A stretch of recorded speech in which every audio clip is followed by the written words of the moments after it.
Sa isang maliit na kubo na nasa gitna ng isang liblib na baryo, nakatira ang batang si Iking at ang kanyang nakatatandang kapatid na si Isko.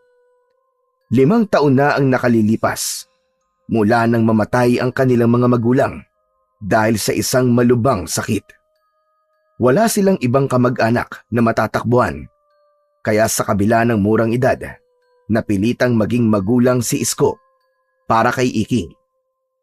Trabahador sa isang pabrika sa bayan si Isko. Malayo ang nilalakad nito sa araw-araw para makarating sa trabaho. Kaya tuwing umaga, bago ito umalis, ay iniiwan nito ang mga gawaing bahay kay Iking. Ngunit sa tuwing may iutos si Isko kay Iking, ay palagi siyang may palusot para hindi niya yon magawa. Dahil para kay Iking, bilang bata ay wala nang mas importante kundi ang makapaglaro siya. Isang hapon, nasa labas ng bahay nila si Iking. May hawak siyang patpat na iniisip niyang isang espada, habang ang puno ng mangga, ang kunwari ay ang kanyang kalaban. Iking! Iking, ano na? Bakit hindi mo pa nililigpit ang mga kahoy sa likod ng bahay? Pambihira ka naman, oh. Kuya, mamaya ko nilang gagawin yun. Anak ng, mamaya na naman. Kailan pa yung mamaya mo, ha? Aabuti na naman ang kinabukasan yun, eh. Kailangan ko pang tapusin tong laban ko, kuya, eh. Sandali na lang to, promise. Laban. Ano namang kalokohan yung ginagawa mo? Hindi to kalokohan, kuya, no? Mandirigma ako at sinasanay ko lang ang sarili ko sa pakikipaglaban. Aba, ang galing. Eh di ikaw na. Mandirigma ka nga pero hindi ka naman marunong magligpit ng bahay. Anong klaseng mandirigma yan? Tamad! Kasi naman, kuya, pang trabaho ng matanda yun, eh. Bata pa ako. Hindi ba kapag batay dapat naglalaro lang? Ganon. Bata ka pa. Bata ka nga pero marunong ka na makipagpustahan sa sabong. Di ba nung 1 linggo pumusta ka? Kala mo hindi ko alam, ha? Pero pag gawain bahay, biglang hindi ka marunong. Bata ka pa, ganon. Tumahimik si Iking. Alam niyang mali ang ginawa niya nung 1 linggo. Napalihim siyang tumaya sa sabong gamit ang baryang itinago niya mula sa baon na binibigay ni Isko. Nang matalo siya, hindi siya makauwi kagad dahil natatakot siyang mahuli ng kanyang kuya. Sorry na po, kuya. Hindi ko na po ulitin yun. Paano ko naman malalaman na totoo yung sinasabi mo, Aber? Alam mo bang kung hindi lang kita kapatid, baka pinalayas na kita rito? Ang tigas-tigas ng ulo mo, Iking. Kapag pinalayas mo ko rito, mumultuhin ka ni nanay at tatay, kuya. Lagot ka. Gusto mo ba yun? Pero sige na nga, susundin ko na nga ang utos mo. Napabuntong hininga si Iking at naglakad patungo sa likod ng bahay. Sa totoo lang, hindi niya gustong maging pasaway. Gusto lang niyang maging malaya. Ayaw niya ang pakiramdam na lagi siyang may obligasyon. Bata pa siya at gusto niyang gawin ang gusto niya, gaya ng makipaglaro at mag-explore. Pero alam din niyang may punto ang kanyang kuya. Wala na ang kanilang mga magulang, kaya kailangan magtulungan silang dalawa. Habang pinupulot ni Iking ang mga kahoy sa lupa, ay dinig na dinig pa rin niya ang sermon ng kanyang kuya Isko mula sa loob ng bahay. Nako! Kung nandito lang talaga si nanay at tatay, siguradong napalo ka na dahil sa katamaran mo. Wala naman na sila, kuya, eh. Malas mo, hindi na nila ako mapapalo. Yan!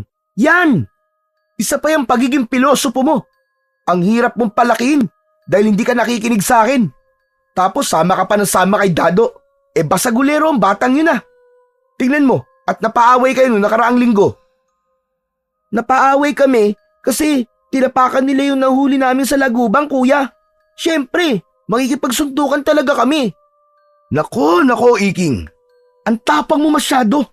Pero kung hindi mo kayang tapatan ang responsibilidad mo dito sa bahay, paano mo haharapin na mas malalaking problema sa buhay? Sige na, tapusin mo na yung ginagawa mo dyan. At pagkatapos, magsaing ka na, ha? Hindi na lang nagsalita si Iking. Alam niyang totoo ang sinabi ng kuya niya. Pero sa kanyang murang isipan, ang gusto lang niya ay mabuhay na walang iniisip na responsibilidad dahil naniniwala siya na minsan lang siyang magiging bata at kailangan niya yung sulitin. Habang abala si Iking sa pag-ayos ng mga kahoy sa likod ng kanilang bahay, ay natigilan siya nang may narinig siyang yabag na papalapit sa kinaroroonan niya. Agad siyang lumingon at nakita niya si Dado na palapit habang nakangisi at tila may masamang balak. Mabilis na dinala ni Iking ang hintuturo sa kanyang labi upang ipaalam sa kanyang kaibigan na huwag itong maingay. Huwag kang maingay, Dado. Nasa loob lang si Kuya Isko. Ano naman? Hindi ka na ba niya nakikita? Oo nga, pero baka marinig niya tayo. Napangisi si Dado at bahagyang binaba ang boses. Tara na, Iking. Manghuli na tayo na sa lagubang sa gubat. Hindi pwede, Dado. Kailangan ko pang tapusin tong ginagawa ko. Tapos, pinagsasaing pa ako ng kuya ko. Ano ba naman yan? Iwanan mo na lang yan. Kahoy lang yan eh. Hindi naman yan tatakbo eh. Yun nga ang problema, Dado eh. Hindi nga tatakbo. Kaya kapag nakita to ni kuya na hindi ko pa tapos, yari talaga ako. Mamaya kutongan pa ako nun eh. Ang dami-dami mong dahilan. Sige na, Iking. Kung hindi tayo pupunta ngayon, baka maunahan tayo sa paghuli sa malalaking salagubang sa gubat. Saka, alam mo naman, na kapag ganitong oras lang lumalabas sa malalaki sa lagubang, hindi ba? Napakunot ang noo ni Iking. Hindi niya alam kung totoo ba ang sinabi ni Dado o sinabi lang nito yon para sumama siya rito. Sigurado ka ba talaga dyan, Dado? Aba oo naman. Kaya kung hindi tayo pupunta ngayon, hindi talaga natin mahuhuli yung sinasabi kong malaking salagubang sa gubat. Saglit na natahimik si Iking.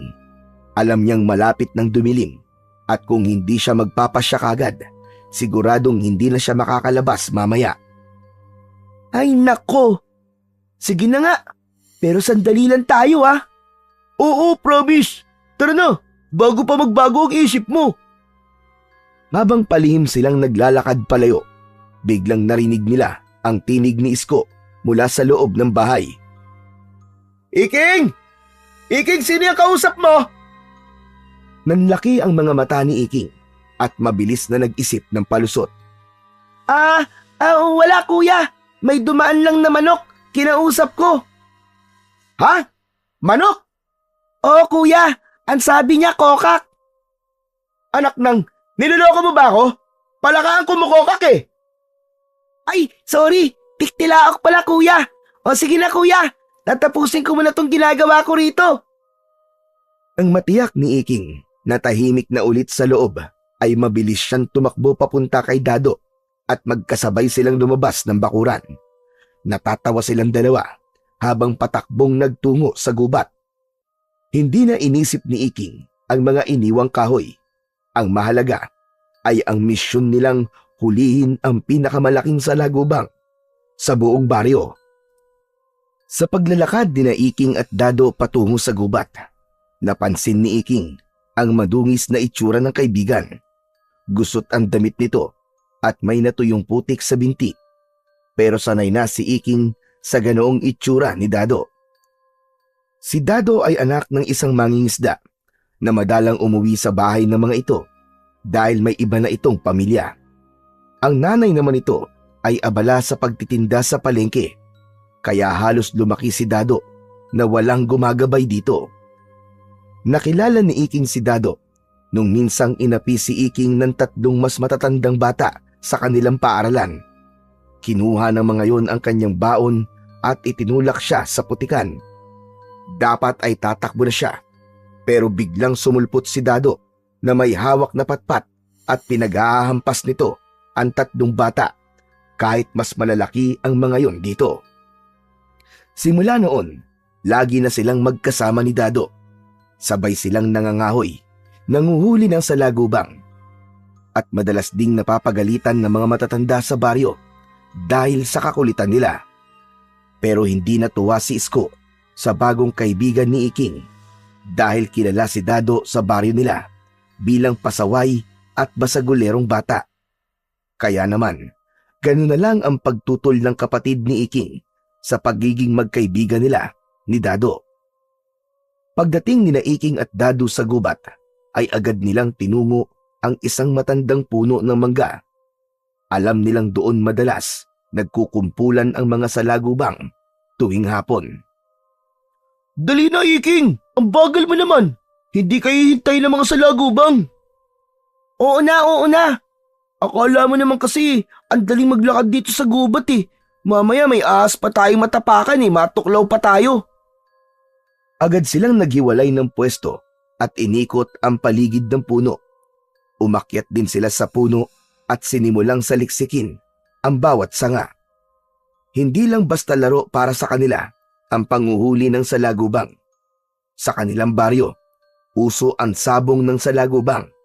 Isang libangan ng mga bata na may kasamang pustahan. Kapag nanalo ang salagubang mo, ay may matatanggap kang pera mula sa talunan. Kaya pangarap ni Iking at Dado na mahuli ang pinakamalaking salagubang sa gubat. Ang ganong uri ng salagubang ay pinaniniwalaang walang talo na para bang isa itong mandirigma na kayang durugin ang kahit na sinong makakalaban nito. Pero sa ayaw na yon, tila malas sila. Langya naman talaga yan, oo. Wala pa rin akong mahuli. Ang malas! Ako nga rin, Dado eh. Ni isang salagubang, wala akong makita.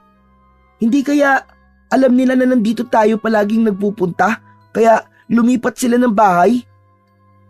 Hindi naman siguro. Baka may nauna na sa atin na magpunta rito. Napakamot si Iking sa ulo habang pinagmamasdan ang langit na unti-unti nang dumidilim. Napalingon siya kay Dado na abala pa rin sa pagbubusisi ng mga dahon. Biglang sumagi sa isip niya ang isang bagay. Patay! Ano? Sinong namatay? Nakalimutan ko. Pinagsasaing pala ako ni Kuya Isko. Ay! Yari ka niyan! Palo ka pag uwi mo! Hehe! Paniguradong palo talaga ako. Saka madilim na rin pala, Dado. Tara na, umuwi na tayo. Ano? Uuwi tayong wala man lang nahuli? Hindi pwede yun. Isang salagubang lang, Iking. Kahit isa lang. Eh wala naman tayong makitang salagubang kahit saan tayo maghanap eh. Eh paano tayo makakasali sa sabong bukas? Wala tayong pambato. Eh di, pas muna tayo. May ibang araw pa naman eh. Mahaba pa naman ang bakasyon, Dado. Para ka namang mauubusan ng araw. Ay nako. Sige na nga. Basta bukas ha. Babalik tayo dito. Oo na. O sige na. Kailangan ko nang umuwi.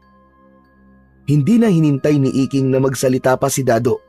Nauna na siyang tumakbo kay Dado palabas ng gubat dahil wala siyang ibang nasa isip kundi ang makauwi na sa kanilang bahay. Nang makarating si Iking sa kanilang kubo, ay bumungad sa kanya ang amoy ng bagong luto na adobong manok. Nakita niya ang kanyang Kuya Isko na nakaupo sa pagkainan at tahimik na kumakain. Napahinto si Iking sa may pinto nang matalim siyang tignan ng kanyang kuya. Aba! Dumating na pala ang batang inutusan pero hindi sumunod. Nagpatuloy sa pagpasok si Isko at pumwesto ng upo para kumain. Saan ka po galing, senyorito? Sa tabi-tabi lang po, kuya. Sinungaling! Sa gubat ka galing ano? Sigurado ko, kasama mo na naman si Dado. Hindi ka talaga marunong makinig sa akin, Iking. Saka hindi ba't pinagsasaing kita kanina? Anong ginawa mo? Lumayas ka nang hindi nagpapaalam. Alam mo bang kanina pa kita hinahanap? Sorry na, Kuya Isko. Sorry. Gutom na ako at pagod sa trabaho. Tapos ako pa ang aasahan mo na kumilos dito sa bahay pag uwi ko? Hindi nakaimik si Iking. Alam niyang may kasalanan siya, pero hindi niya matiis na hindi sumama sa kaibigan niyang si Dado. Lalo na kapag inaaya siya nitong manghuli ng salagubang sa gubat. Dahil dyan, hindi ka kakain ngayong gabi ha. Dapat ay parusahan ka para magtanda ka. Ha? Kuya naman, grabe naman yun. Anong kuya naman, grabe naman yun? Dapat lang yan sa'yo. Hindi ka marunong sumunod eh. Umalis ka nga rito sa mesa at hindi ka kakain ngayong gabi. Ang dapat sa'yo, ginugutom. Wala nang nagawa si Iking, kundi tumayo at umupo sa isang sulok.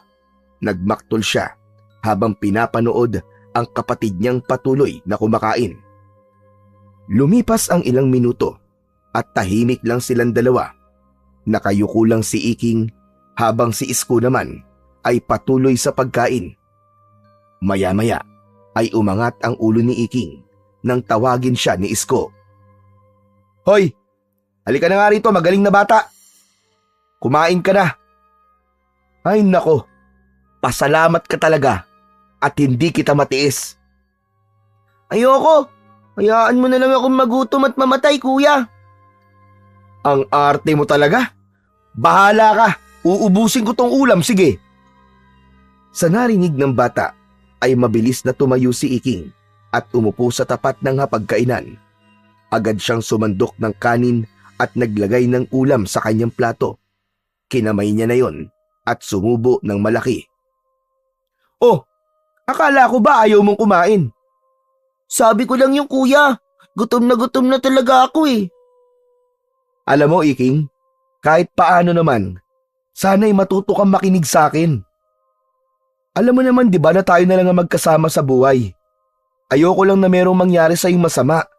Lalo na't nangako ko kina nanay at tatay na aalagaan at gagabayan kita. Maunawaan mo naman sana yun, Iking. Sorry na, kuya. Sorry na talaga.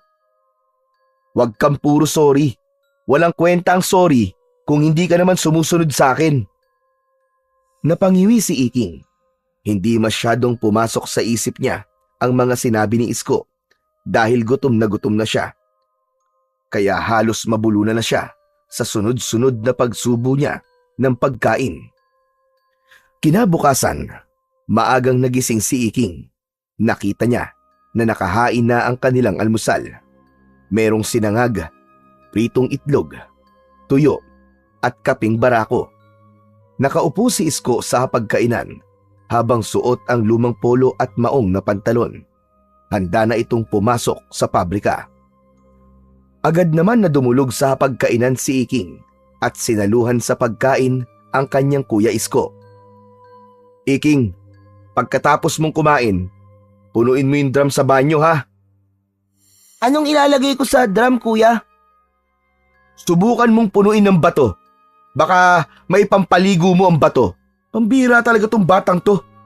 Kuya naman eh, idetalye mo kasi ang utos mo. Ano bang inilalagay sa drum na nasa banyo? Hindi ba tubig? Oo na kuya. Pupunuin ko na yun mamaya ng bato ay tubig pala. Walang layas-layas ha. Walang dado-dado ah. Pag hindi puno yun pag uwi ko, nako, mayayari ka na talaga sa akin. Napakamot sa likod ng ulo si Iking. Ang higpit mo talaga, Kuya Isko. Daig mo pa si nanay at tatay eh. Mahigpit ako kasi pasaway ka. Saka para rin naman sa yung paghihigpit ko ah. Tapos isipin mo, yung inuutos ko sa'yo ng pag-iigib ng tubig. Abay, sino ba makikinabang doon? Ikaw din naman ah. Dahil sa ating dalawa, mas ikaw ang kailangan maligo dahil kahit gabi na, amoy araw ka pa rin, Iking. Hala siya, grabe ka naman magsalita sa akin, kuya. Hindi mo na lang dinirate yung sabihin na mabaho ako eh. Oo na, pupunain ko na yung drum ng tubig pagkatapos kong kumain. Maya-maya pa ay tumayo na si Isko. Kinuha nito ang bag at lumapit kay Iking. Iking, huwag mong kalilimutang ikandado ang pinto paglalabas ka ng bahay. Oo kuya, mag-iingat ka po. O sige, may bigas pa dyan. Magsaing ka na lang. Iinit mo na lang yung adobo kagabi tapos may 20 pesos dun sa ilalim ng balig natin. Sa'yo na yun para may pangmeryenda ka mamaya. O sige, aalis na ako Ngumiti si Isko bago tuluyang lumabas. Kahit mahigpit ang kanyang kuya, alam naman ni Iking na mahal siya nito. Pagkaalis ng kanyang kuya Isko, ay tinapos na kagad ni Iking ang kanyang almusal at sinimulan na ang pag-iigib. Lumabas siya ng bahay dala ang timba at pumunta sa poso ng kanilang kapitbahay. Matapos niyang magpaalam sa kapitbahay nila na mag-iigib siya, ay pumuesto na siya sa poso para punuin ng tubig ang timba. Hinawakan na ni Iking ang bakal na hawakan ng poso at sinimulan niyang bombahin yun na pataas at pababa hanggang sa lumabas ang malamig na tubig sa nguso ng poso. Paulit-ulit niyang pinuno ang timba at dinala yon sa kanilang banyo. Nasa pang-5 timba na siya nang makita niya si Dado na papalapit sa kanya habang abala siya sa pagbobomba sa poso. Iking! Aba ayos ah! Ang sipag mo naman! Kung aayain mo ako maglaro o manghuli ng salagubang, hindi pa ako pwede. May ginagawa pa ako, Dado. Istorbo ka eh. Yun na nga eh! May pupuntahan tayo ngayon. Mamaya ka na mag-igib. Makikipagsabong tayo na salagubang sa kabilang baryo. Masaya yun! Eh anong ipansasabong natin? Wala nga tayong nahuli kahapon, di ba? Ano ka ba? Meron na ako! Dahan-dahang binuksan ni Dado ang dala nitong kahon at mula roon ay inilabas nito ang isang napakalaking salagubang. Kumikinang ang matigas nitong katawan sa sikat ng araw at malalakas ang galaw ng mga paa at pakpak nito. Namangha si Iking sa laki ng insekto. Wow! Grabe, ang laki niya na! Saan mo nakuha yan? Hehe, binili ko sa kapitbahay namin. Sabi niya, ito raw ang pinakamalakas na salagubang dito sa baryo natin. O di ba ang astig? Yan na ba yung sinasabi nilang pinakamalaki at pinakamalakas na salagubang? Umiling si Dado. Hindi pa, Iking. May mas malaki pa raw na nakatira sa gubat. Pero mahirap daw yung mahuli. Mailap daw masyado. Napag-isip si Iking. Ang ideya ng isang mas malaking salagubang ay naging tukso sa kanya na iwanan ang ginagawa niya, pero bigla niyang naalala ang kanyang kuya Isko. Sayang naman. Pero kasi hindi talaga ako pwedeng sumami. Kailangan kong punuin yung drum sa bahay eh. Mamayang hapon pa naman uuwi ang kuya mo eh. Pwede mong tapusin yan mamaya. Umaga pa lang naman at napakahaba pa ng araw, Iking. Saka, ano ba nakain mo at ang sipag-sipag mo ngayon? Kung hindi natin ito isasabo ngayon, baka manghina na ito sa mga susunod na araw. Oo nga no. Sige. Tara na. Ayos! Halika na at makipagsabong na tayo na sa lagubang. Agad na dinala ni Iking ang timba sa kubo nila. Kinuha niya ang 20 pesos na iniwan ni Isko sa kanya at saka siya sumabay kay Dado papunta sa kabilang baryo. Mabilis na tinahak ni Iking at Dado ang daan patungo sa kabilang baryo. Tumawid sila sa palayan bago nila narating ang kanilang destinasyon. Mainit ang araw pero hindi yun alintana ni Iking dahil mas excited sila sa pagsasabong ng salagubang. Dado, sigurado ka bang malakas talaga yung salagubang mo? Aba oo naman. Sinabi ko na sa'yo, di ba? Ito raw ang pinakamalakas sa baryo natin ngayon. Tignan nga natin mamaya kung totoo yung sinasabi mo. Basta, sigurado ako na hindi tayo ipapahiya na sa lagubang na to. Nang marating nila ang bakuran ni Mang Kaloy, kung saan madalas ginaganap ang sabong ng salagubang, nakita nilang marami ng kabataang nagtitipon sa ilalim ng isang punong mangga. Ang ilan ay may dalang kahon, kagaya ng kay Dado. Ang iba naman ay may mga dahon ng saging na gamit bilang patungan ng kanilang mga alagang salagubang. Lumapit sila at sumingit sa gitna ng mga batang nagkukumpulan sa paligid ng isang malawak na lupa. Ipinakita ni Dado ang salagubang nito sa mga batang nagsasabong at maging ang mga yon ay namangha sa laki ng salagubang ni Dado. Agad silang naghanap ng makakalaban. Isang payat na batang nakasombrero ang lumapit at naglabas ng isang mataba at makintab na salagubang mula sa dahon ng saging. Halos kasing laki rin yun ng kay Dado, Ngunit ang kaibahan lang ay merong sungay ang kinadado. Sobrang kumpiyansa ni Iking na mananalo ang salagubang ni Dado, kaya agad niyang dinukot ang 20 pesos na ibinigay sa kanya ng kanyang Kuya Isko na sana ay pangmeryenda niya. Sige, ipupusta ko tong 20 pesos sa salagubang ni Dado. Ilang bata pa ang pumusta sa salagubang ni Dado, pero meron din sa kalaban. Sa gitna ng lupa, gumuhit sila ng isang bilog gamit ang isang patpat. Maingat nilang inilagay ang 2 salagubang sa loob ng bilog. Pagsasabungin nila roon ang 2 salagubang, at kung anong salagubang ang unang lumabas sa bilog ay siyang matatalo. Nagtipon ang mga bata sa paligid ng bilog. Lahat ay sabik na panoorin ang laban. Inilagay na ni Dado ang salagubang dito sa gitna ng bilog at ganun din ang salagubang ng kalaban. Sinundot nila ng bahagya ang kanilang mga salagubang upang maglaban ang mga yon. Agad na sumugod ang salagubang ng batang kalaban at mariing ibinangga ang ulo nito sa katawan ng salagubang ni Dado. Napaatras ang salagubang ni Dado na medyo ikinakaba ni Iking. Sige, lumaban ka! Huwag ka magpapatalo dyan! Gamitin mo sungay mo!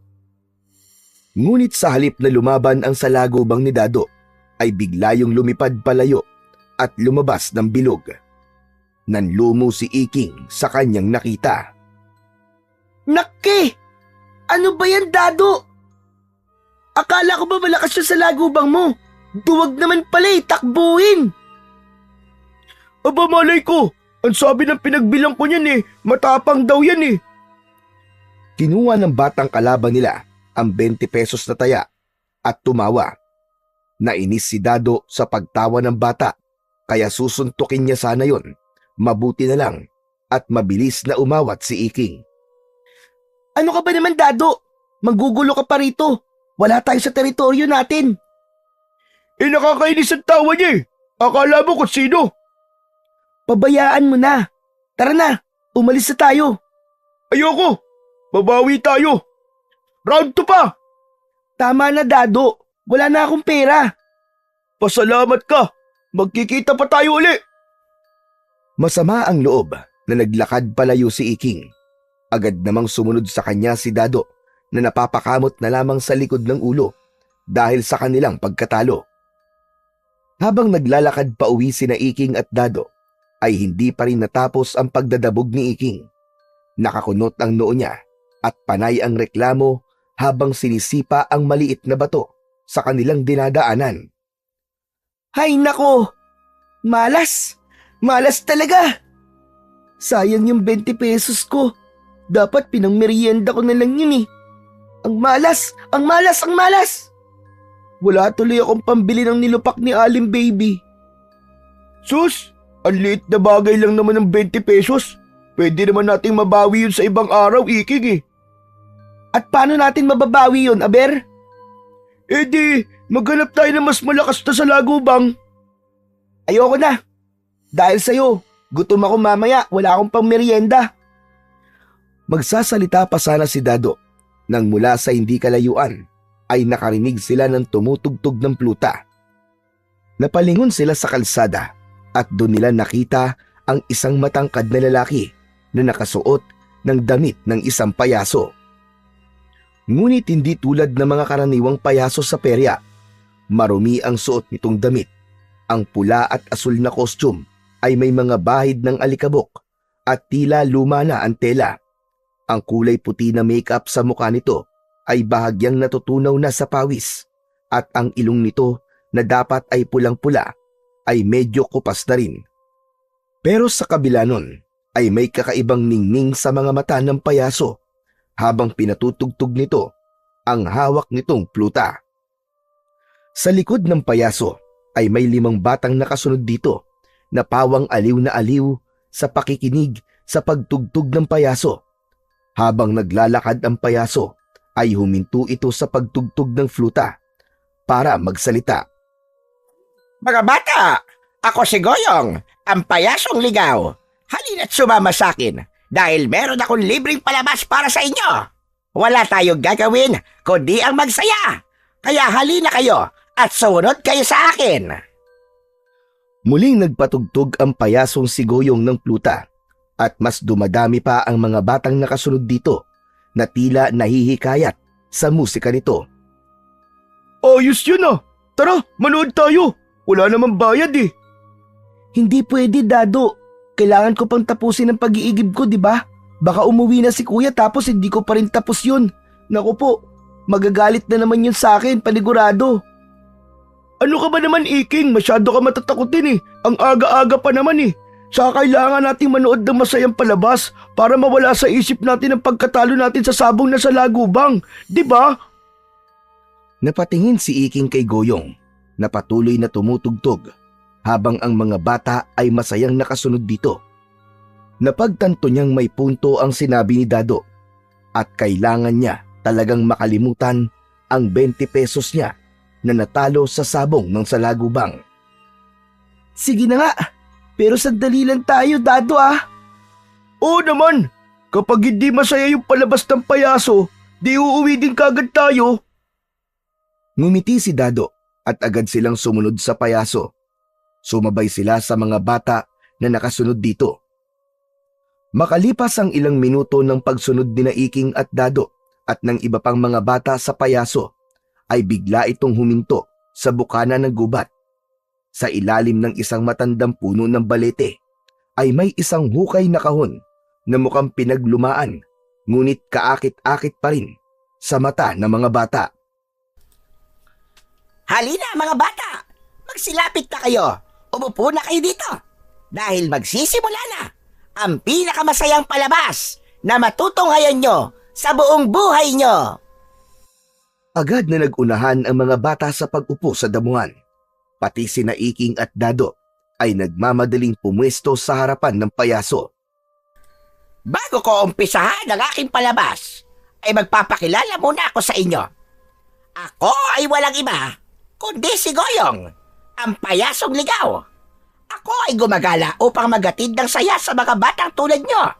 At sa pagkatapos ng palabas ko, 3 maswerteng bata ang bibigyan ko ng matamis at masarap na mansanas. Nagpalakpakan ang mga bata sa tuwa. O di ba? Sabi ko sa'yo masaya dito eh. Huwag ka na maingay, Dado. Magsisimula ng palabas. Panoorin na lang natin. Itinuon ni Iking ang kanyang atensyon sa payaso. Tila nalimutan niya pansamantala ang nawalang 20 pesos at ang pag-iigib na hindi niya pa natatapos. Sinimulan na ni Goyong ang palabas. Mula sa bulsa ng marumi nitong costume ay inilabas nito ang isang maliit na panyo at ipinakita sa mga bata na wala yung laman. Iwinasiwas nito yon sa ere at hanggang isang kalapati ang lumitaw mula sa panyo. Masayang nagpalakpakan sina Iking at ang iba pang mga bata na naroon. Nagpatuloy naman ang payaso sa pagpapasikat ng alam nitong mga mahika. Pinalitaw nito ang isang bola mula sa tenga ng isang bata. Nagpalabas din ito ng kuneho sa isang itim na sombrero. Nagtatawanan ang mga bata sa bawat magic tricks na ipinapakita ng payasong si Goyong. Matapos ang mahigit 20 minuto ng mahika at pagpapatawa, biglang sumeryoso ang mukha ni Goyong. Mula sa kahon ay naglabas ito ng 3 mapupulang mansanas. At gaya ng pinangako ko, may 3 bata na makatatanggap ng espesyal na regalo. Napalunok si Iking. Umasa siya na isa siya sa mabibigyan ng mansanas, ngunit tila malas talaga sila ni Dado sa araw na yun dahil wala kahit isa sa kanilang dalawa ang nabigyan ng mansanas. Nakita niya ang inggit ng ibang bata sa mga nabigyan, pero dahil sa sobrang saya ng mga ito sa palabas ng payaso ay wala kahit isa ang nagreklamo. Maraming salamat sa inyong panonood mga bata. Sana magkita-kita ulit tayo sa susunod kong palabas. Matapos yun ay isa-isang inilagay ni Goyong ang mga gamit nito sa loob ng makulay na kahon sa ilalim ng balete. Binuhat nito ang kahon at saka nagsimulang maglakad patungo sa loob ng kagubatan. Sinundan ng tingin ni Iking ang payaso habang papalayo yun. Pero sa kabila ng lahat ng saya na naranasan niya, hindi niya maintindihan kung bakit biglang bumigat ang pakiramdam niya. Para bang may kung anong hindi tama. Matapos na mawala sa paningin nila ang payaso, ay nagdesisyon na sina Iking at Dado na umuwi na sa kanilang bahay. Habang naglalakad, ay walang patid ang kwento ni Dado tungkol sa palabas ni Goyong. Halatang tuwang-tuwa ito sa palabas ng payaso. Grabe, Iking, no? Grabe yung palabas! Ang galing ni Goyong! Paano kaya niya nagawa yung pagpapalabas ng kalapate? Sigurado ko na marami pa siyang alam na magic tricks, kaya sana mapanood pa natin siya sa susunod, no? Ngunit habang si Dado ay masigla at panay ang kwento, si Iking naman ay tahimik lamang habang nakatingin sa kanilang nilalakaran. Napansin naman yun ni Dado at hindi nito napigilan na punahin ang kaibigan. Hoy! Hoy, Iking! Hindi ka ba natutuwa sa palabas ni Goyong? Sa itsura mo, parang hindi palabas ng payaso ang pinuntahan natin eh. Natuwa naman, Dado. Pero ewan ko ba? Parang may kakaiba sa payasong yun eh. Ano ka mo? Kakaiba? Anong kakaiba ang sinasabi mo? Pabira ka, oo. Ewan ko. Hindi ko rin alam, hindi ko masabi. Parang may kung anong hindi tama eh. Pero hindi ko rin alam kung ano. Baka naman iniisip mo pa rin yung natalo mong 20 pesos sa sabong ng salagubang. Kalimutan mo na yun, ano ka ba? Babawi tayo sa susunod. Siguradong mananalo na tayo. Napangiti si Iking ng bahagya pero hindi pa rin naalis ang bigat sa dibdib niya. Hindi na lang niya yun sinabi kay Dado. Ilang saglit pa, nakarating na sila sa harap ng bahay ni Dado. Nagpaalam na ito sa kanya at nang pumasok na si Dado sa bahay nito, ay mag-isa nang naglakad si Iking pauwi. Hanggang sa muling pumasok sa isipan ni Iking ang payaso. Pilit niyang inisip kung ano ang mali sa payaso. Pero nakarating na lang siya sa kubo nila ay wala siyang sagot na nakuha. Nawala na rin sa isip ni Iking ang payaso dahil naging abala na siya sa pag-iigib ng tubig upang mapuno na niya ang drum bago pa dumating ang kanyang Kuya Isko. Nang sumunod na umaga, gaya ng nakasanayan ay maagang nagising si Iking. Nang dumulog siya sa kanilang hapagkainan ay meron doong pritong itlog, mainit na kape at pandesal. Nakaupo na si Isko habang nagtitimpla ng kape para sa kanilang dalawa. Wow! Ayos, kuya! Pandesal tayo ngayon ah! Oo, bumili ako kanina sa panaderya. Teka, oo nga pala no. Alam mo bang ang dami nag-uusap doon kanina? May 3 bata raw na nawala kagabi dito sa baryo natin. Hanggang ngayon daw ay hindi pa rin alam kung nasan. Ha, kuya? 3? Ang dami naman. Sino-sino raw yung mga nawawala? Hindi ko kilala eh.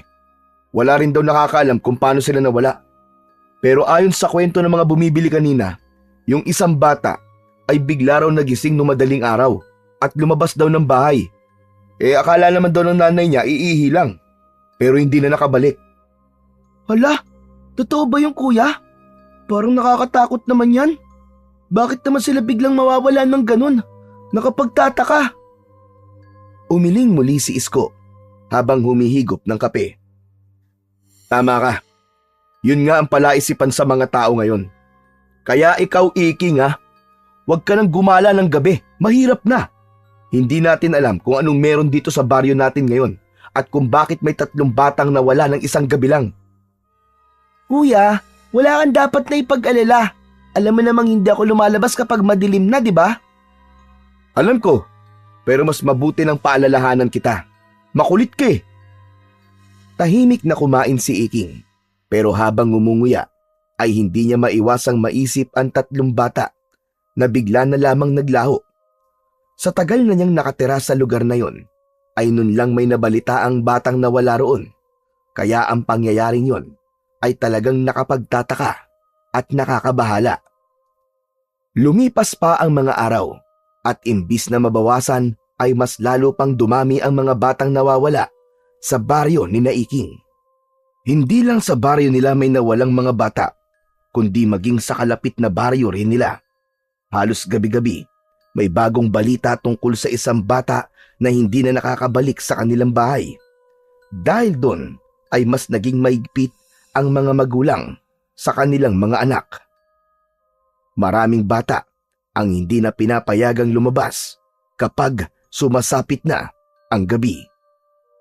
Pero sa kabila ng lahat, hindi pa rin natakot sina Iking at Dado na magtungo sa gubat. Para sa kanila, ang panguhuli ng salagubang ay isang bagay na hindi nila kayang talikuran kahit pa may panganib sa paligid. Sa ilalim ng lilim ng isang malaking puno, patuloy sa paghahalongkat si Iking sa mga dahon at sanga. Hindi pa rin siya sumusuko na hanapin ang pinakamalalaking salagubang na maaari nilang ipangsabong. Si Dado naman ay may nahuli ng isang salagubang. Pinagmamasdan nito ang salagubang na pinapagapang nito sa kamay nito.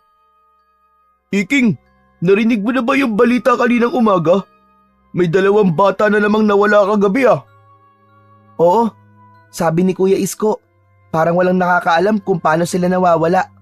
Parang bigla na lang daw silang nawawala eh. Grabe na to nangyayari sa baryo natin, Iking. Parang linggo-linggo na lang, may nawawalang bata. Tingin mo kaya may kumukuha sa kanila, Dado? Hindi ko rin alam eh. Pero may narinig akong sabi-sabi na baka raw mga engkanto ang may kagagawan ng pagkawala ng mga bata. Napataas ang kilay ni Iking. Ano ka mo? Engkanto? Sa tuwing may bagay na hindi may paliwanag na nangyayari dito sa baryo natin, palagi nilang sinasabi na engkanto ang may gawa. Sa bagay. Pero kasi, pwedeng totoo, pwedeng hindi. Pero kung hindi engkanto, sino kaya? O ano kaya? Ewan, basta ako. Hindi ako nagpapagabi sa labas. Ayoko magaya sa mga batang hanggang ngayon ay nawawala pa rin. Basta hindi tayo lalayo ng masyado sa baryo. Teka, tignan mo tong nakuha ko sa lagubang oh. Mukhang panlaban talaga. Ang lakas eh oh. Isang malaki at makintab na salagubang ang ipinakita ni Dado kay Iking.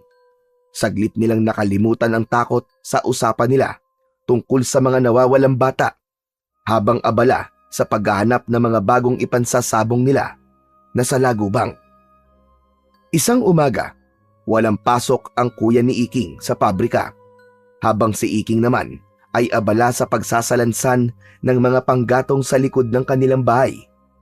Pawisan na siya, ngunit alam niyang kailangan niyang tapusin yon para payagan na siya ng kuya niya na makaalis at makapaglaro. Makalipas lamang ang ilang sandali, ay biglang sumulpot si Dado. Humahangos ito na parang may dalang mahalagang balita. Iking! Iking! Iking, tara na! Nandyan na ulit si Goyong! May palabas na naman siya para sa mga bata! Ano? Teka, Dado. Hindi pa ako pwedeng umalis eh. Hindi pa ako tapos sa ginagawa ko dito. Eh di mamaya mo nalang tapusin yan! Sayang! Baka mamaya wala na tayong abutan! Baka may bago na naman siyang magic trick! Napabuntong hininga si Iking, pero bago pa siya makasagot, biglang lumabas ang kanyang kuya Isko mula sa bahay. Magkasalubong ang mga kilay nito at sigurado si Iking na sa lakas ng boses ni Dado ay narinig ng kapatid niya ang pinag-uusapan nila. Hindi aalis si Iking, Dado, hanggang hindi siya tapos sa ginagawa niya. Payagan mo na siya, Kuya Isko. Sandali lang naman kami. Babalik din kagad si Iking. Sabi ng hindi pwede. Hindi mo ba narinig ang sinabi ko, Dado? Saka pwede ba? Huwag mo nang hawaan ng pagiging matigas ang ulo ang kapatid ko. Tahimik na napatingin si Iking kay Dado. Gusto rin naman niyang makita ulit ang palabas ni Goyong, kahit na may kakaiba siyang pakiramdam sa payaso. Kuya Isko, sandali lang kami. May panonoorin lang kaming palabas tapos babalik na kagad ako, promise. Napailing si Isko at matalim siya nitong tinignan. Pero bago pa makapagsalita si Isko, ay biglang hinila ni Dado si Iking at mabilis itong tumakbo palayo. Wala nang nagawa si Iking kundi ang tumakbo na rin at sumama kay Dado. Iking! Iking, bumalik ka rito! Hindi ka pa tapos sa ginagawa mo, Iking! Iking! Ang tigas talaga ng ulo. Ngunit masyadong maigpit ang pagkakahawak ni Dado kay Iking, kaya hindi niya na nagawa pang huminto. Habang patuloy silang tumatakbo palayo, ay natabunan ng tawanan nila ang mga sigaw ng kanyang kuya Isko. Nang malapit na sila sa bukana ng gubat, ay sakalang binitiwan ni Dado si Iking. Pero dahil malapit na sila sa kinaroroonan ng payaso, ay nagpatuloy na lang si Iking at hindi niya na naisip pa na bumalik sa bahay nila. Pambihira ka naman, Dado. Bakit mo ko inila ng ganun? Hindi pa pumapayag si Kuya Isko na umalis ako eh. Nako, lagot na naman ako nito. Paniguradong galit na naman sa akin yun mamaya. Tagal nyo kasi mag-usap ng kuya mo eh. Baka hindi na natin maabutan si Goyong. Saka, ayos lang yun. Palagi namang galit ang kapatid mo sa'yo eh.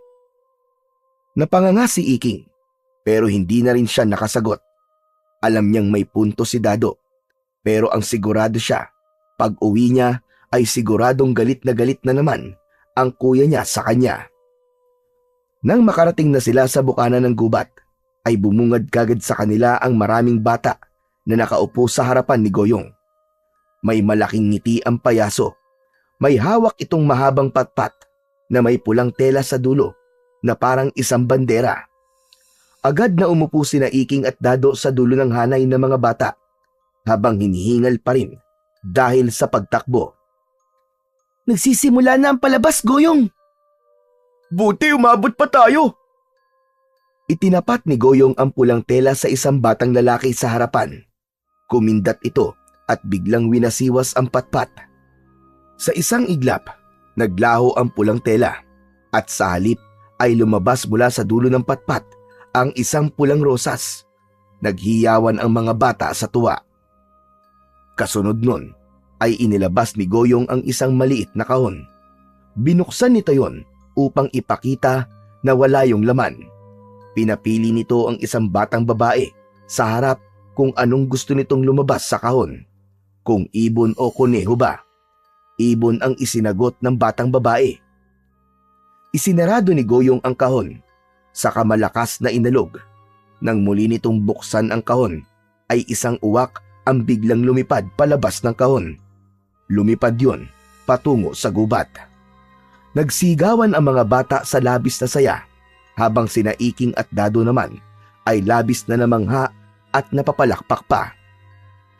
Pagkatapos ng ilang magic tricks, tulad ng biglang paglabas ng makulay na laso mula sa bibig at ang pagpapalit ng kulay ng isang sombrero, ay dumukot si Goyong sa loob ng kahon ng isang mansanas. Tumahimik ang lahat at nag-abang kung sino ang pagbibigyan ni Goyong ng mansanas. Tumingin ang payaso sa isang batang lalaki na tahimik na nanonood. Inabot nito sa batang lalaki ang mansanas na agad namang kinuha ng bata. Pagkatapos nun, yumuko si Goyong at nagbigay galang sa mga bata. Hanggang sa susunod kong palabas, mga bata. Mga munti kong kaibigan, dito na natatapos ang aking libreng palabas ngayong araw na ito. Hanggang sa muli! Iniligpit na ni Goyong ang mga gamit nito at saka nagtungo sa loob ng gubat. Nang tuluyang nawala na ang payaso, ay nagsimula ng mag-alisan ang mga bata. Tumayo na rin sina Iking at Dado at nag-uusap habang naglalakad. Hay, pabira naman yan oh. Hindi na naman ako nabigyan ng mansanas. Hindi pa naman siguro yun ang huling palabas ni Goyong dito sa atin. May pagkakataon ka pang mabigyan, Dado. Sana nga. Pero parang pinipili niya kasi yung binibigyan niya no? Kaya nga eh. Hindi ba si Onyok yung nabigyan niya kanina ng mansanas? Yung anak ni Aling Maring na nagtitinda ng nilupak? Ewan ko. Hindi ko naman kilala si Aling Maring eh. Ganun ba? Ang problema ko ngayon, paano ako babalik sa bahay? Siguradong galit na galit si Kuya Isko sa akin. Ayos lang yan. Para namang hindi ka pasanay sa Kuya Isko mo. Napabuntong hininga si Iking habang patuloy silang naglalakad pa uwi. Ngunit sa isipan niya, hindi ang galit ng kanyang kuya ang gumugulo sa kanya, kung hindi ang kakaibang pakiramdam na lalong bumibigat sa tuwing nakikita niya si Goyong at ang pamimigay nito ng mansanas sa mga bata. Pagdating ni Iking sa bahay nila, ay marahan siyang pumasok at panay ang dasal niya na sana ay hindi siya mapapansin kagad ng Kuya Isko niya. Nang makapasok siya, ay nakahinga siya ng maluwag dahil wala ron ang kanyang kuya. Ngunit hindi nagtagal, ay biglang pumasok ang kanyang kuya. Matalim ang mga mata nito habang nakatingin sa kanya. Napakamot si Iking sa ulo, hindi makatingin ng diretso sa kanyang Kuya Isko. Kuya, pasensya ka na talaga kanina ah. Nanood lang kasi kami ng palabas ni Goyong eh. Sinabi ko nang hindi ka pwedeng umalis, di ba? Hindi mo pa nga tapos yung ginagawa mo, Iking eh. Ikaw napakatigas talaga ng ulo mo. Wala ka ng respeto sa akin, ha? Kuya naman, may respeto po ako sa inyo. Pasensya na talaga, kuya. Respeto. Paulit-ulit na lang. Paano kung mapahamak ka? At paano kung... Napabuntong hininga si Isko. Pilit nitong kinalma ang sarili na para bang iniwasan nitong makapagsalita ng masakit kay Iking. Wag mo nang uulitin yun, Iking, ha? Kapag sinabi kong hindi ka pwedeng umalis, hindi ka pwedeng umalis. Nagkakaintindihan ba tayo? Oo, kuya. Sorry na ulit. Napayuko si Iking. Pero sa totoo lang, hindi siya nagsisisi na sumama siya kay Dado. Sa kabila ng galit ng kanyang kuya, masaya pa rin siyang napanood niya ulit ang palabas ni Goyong. Ang husay pa rin itong mag-magic at kahit hindi niya maipaliwanag kung bakit, may kung anong humahatak sa kanya para panoorin ito ng panoorin. Isang umaga, nang magising si Iking, ay napansin niyang wala ang kuya niya sa bahay nila. Sumilip siya sa labas, pero wala rin ito doon. Dumiretso siya sa batalan upang magmumog. Matapos niyang magmumog, ay saktong dumating na ang Kuya Isko niya na may bitbit na supot ng pandesal at isang maliit na kahon ng keso. Oh, gising ka na pala. Ito ang almusal natin, oh. Mag-init ka na pala ng tubig para makapagkape na tayo. Dali-daling kinuha ni Isko ang takure at sinalinan niyo ng tubig. Nagpabaga siya sa kalan nila na diuling bago isinalang ang takure sa kalan. Habang hinihintay na kumulo ang tubig, ay narinig ni Iking ang pagsasalita ng kanyang kuya. Iking, alam mo ba? May nawala na naman daw bata kagabi. Sino raw, kuya? Si Onyok, yung anak ba ni Aling Maring? Natigilan si Iking. Parang biglang bumagal ang kanyang paghinga. Naalala niya na si Onyok ang batang binigyan ni Goyong ng mansanas kahapon matapos ang palabas nito. Pinilit niyang iwaksi ang kanyang iniisip. Siguro nagkataon lang ang lahat at wala naman sigurong kinalaman ang pagbigay ng mansanas ni Goyong kay Onyok sa pagkawala nito. Kaya nga sabi ko sa'yo, Iking, huwag ka nang palaging nasa labas, lalo na kapag gabi na. Aba, baka isang araw, isa ka na rin sa mga batang nawawala. Para din naman sa'yo ang paghihigpit na ginagawa ko eh. Walang naisagot si Iking sa kanyang kuya. Pinagmasdan niya ang takure na unti-unti nang umuusok hanggang sa tuluyan ng kumulo ang tubig. Matapos yon, ay nagtimpla na siya ng kape nila ng kanyang kuya. Matapos mag-almusal ng magkapatid, ay nagsimula na si Isko na mag-asikaso sa pagpasok sa pabrika. Matapos nitong maligo at magbihis, ay lumapit ito kay Iking na abala sa paghuhugas ng kanilang pinagkainan. Iking, pag alis ko ay magwalis ka sa bakuran ha. Ang dami ng tuyong daon na nagkalat eh. Ang sakit na sa mata. At huwag ka nang lalabas at pupunta sa kung saan-saan ha. Dumarami nang nawawalang bata. Oo, kuya. Huwag ka mag-alala. Hindi na muna ako lalabas ngayon. Muli siyang tinapunan ng tingin ni Kuya Isko niya na parang sinisiguro nito kung totoo ang sinasabi niya. Aalis na ako, Iking ha. Mag-iingat ka rito. Sige kuya, ingat ka rin. Nang makaalis na si Isko, ay tinapos na ni Iking ang paghuhugas ng kanilang pinagkainan. Matapos yun, ay agad niyang kinuha ang walis tingting at sinimulan ang pagwawalis sa bakuran. Inipon niya ang mga tuyong dahon sa isang sulok. Sa gitna ng kanyang pagwawalis, ay biglang dumating si Dado. Napasapo si Iking sa kanyang noo. Alam na niya kung ano ang dahilan kung bakit nandun ang kaibigan niya. Iking! Iking! Tara na! Manghuli tayo na sa lagubang! Dado, pasensya na. Hindi ako pwede ngayon. Oh, bakit na naman? Dado naman, ayoko na magalit si Kuya Isko sa akin. Hindi pa nga humuhupa ang galit niya sa akin kahapon tapos eto ka na naman, yaya ka na naman ng yaya. Ang KJ mo naman! Nasa trabaho naman ang kuya mo eh. Hindi niya malalaman kung aalis ka. Sinabi ko na kasi kay kuya na hindi ako aalis. Hindi nga niya malalaman na aalis ka, ang kulit mo. Saka paano kung mahuli natin yung pinakamalaki at pinakamalakas na salagubang? Lagi na tayong panalo sa sabong kapag nagkataon, di ba? Bahagyang natigilan si Iking. Magandang ideya yon. Pero naalala niya ang sinabi ng kuya niya kanina, ang tungkol sa mga nawawalang bata. Dado, oo nga pala, si Onyok, nawawala siya. Kagabi lang siya nawala, hindi ba? Siya yung binigyan ng mansanas ni Goyong kahapon? Napakunot ng noo si Dado. Anong ibig mo sabihin? Wala naman. Baka naman kasi nagkataon lang yun.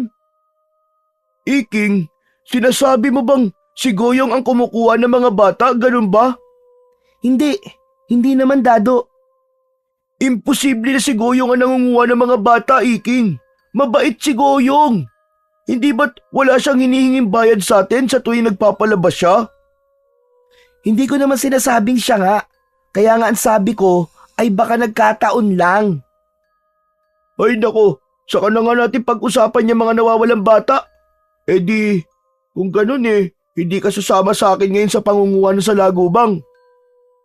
Hindi na muna, sa ibang araw na lang. Magpapalamig muna ako, baka mamaya palayasin na ako ng kuya ko dito sa sobrang inis sa akin. Napabuntong hininga si Dado at halatang dismayado ito sa naging sagot ni Iking.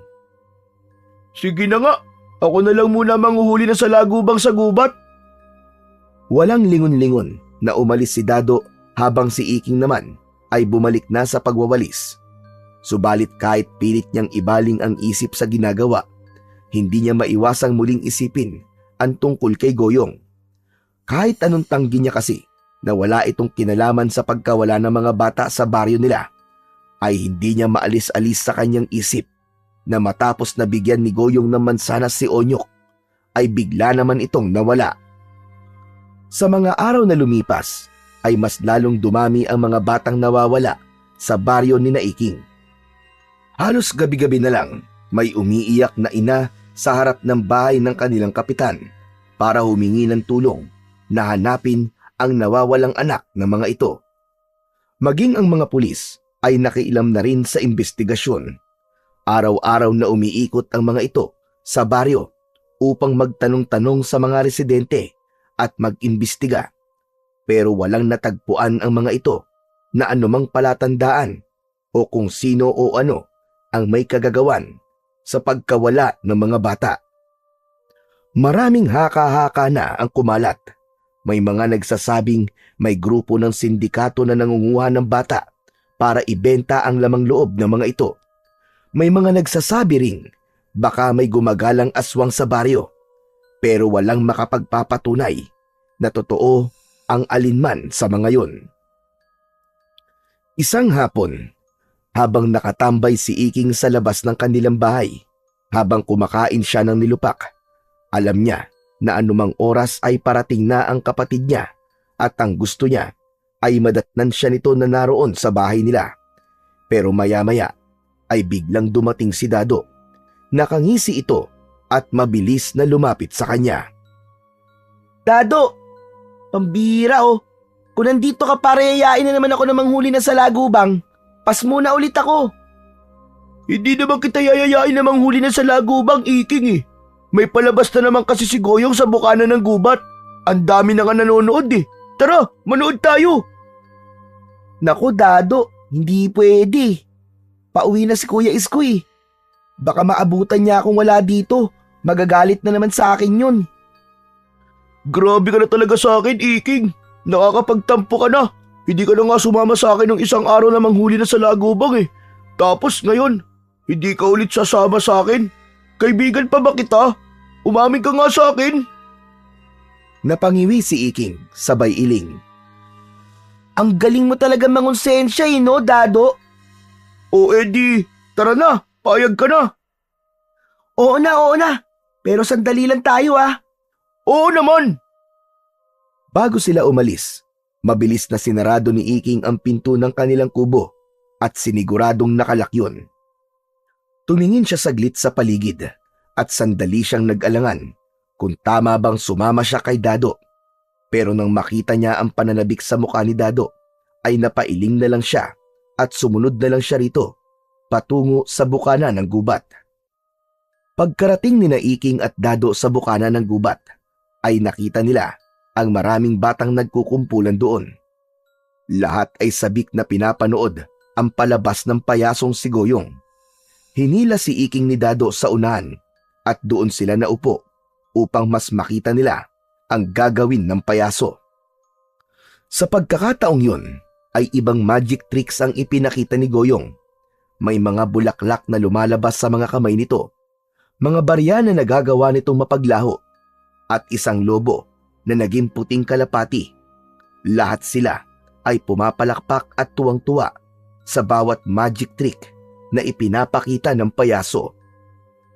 Maya-maya pa ay naglabas na naman si Goyong ng isang mansanas. Alam ni Iking na tapos na ang palabas ng payaso. Muling lumapit si Goyong sa mga bata. Tila tinatakam nito ang mga batang naroon sa hawak nitong mansanas, hanggang sa itinapat ni Goyong ang mansanas sa mukha ni Dado. Nakita ni Iking kung paano nanlaki ang mga mata ng kanyang kaibigan. Oh, nakikita ko na tuwan-tuwa ka palagi sa magic ko. Kaya para sa'yo na ang mansanas na ito. Ano? Talaga? Maraming salamat sa iyo, Goyong. Malakas na tumawa si Goyong at muli itong tumayo sa harapan ng mga bata. Alam kong nabitin kayo sa aking palabas. Kaya may isa pa akong espesyal na magic trick sa inyong lahat. Biglang may lumitaw mula sa likod ng malaking puno ng balete na isang malaking kahon na halos kasing laki ng tao. Kulay itim ang kahon. Tumayo si Goyong sa tabi ng kahon at isa-isang tumingin sa mga bata. Sino ang nais maging bahagi ng aking huling magic trick, mga bata? Agad na itinaas ni Dado ang isang kamay nito. Ako! Ako na lang, Goyong! Ako na lang ang piliin mo! Kung ganon, ikaw ang aking napili. Halika! Lumapit ka sa akin. Lalapit na sana si Dado kay Goyong, pero biglang hinawakan ni Iking ang braso ni Dado. May pagtatakang napatingin si Dado sa kanya. Dado, wag! Wag! Parang hindi maganda ang pakiramdam ko dito. Ikaw naman, Iking, oo. Huwag ka mag-alala. Masyado ka naman matatakutin eh. Magic lang to. Hindi na napigilan ni Iking si Dado nang mabilis itong lumapit kay Goyong. Pinapasok ng payaso si Dado sa kahon. Nang makapasok sa kahon si Dado, ay isinarado yun ni Goyong.